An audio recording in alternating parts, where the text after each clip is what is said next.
Hi mga kamamshi! Sa video na ito magluluto tayo ng pumpkin cream soup. Tara na, samahan nyo na ako sa aking pagluto dito. Mga kamamshi, meron tayong isang kalabasa dito. Hiniwa ko ito at pagkatapos, binalatan natin ito.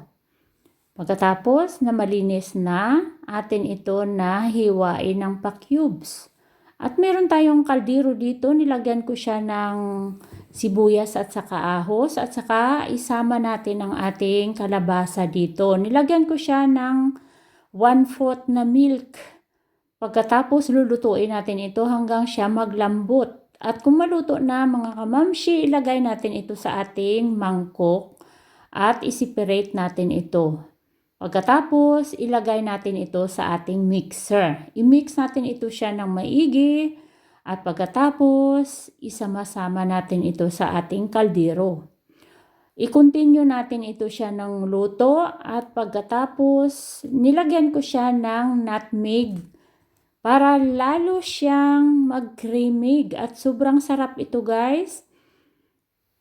Pag may nutmeg kayong nilagay, nilagyan ko siya ng seasoning katulad ng vegetable soup, chili flakes, paminta, white pepper, at kunting asin.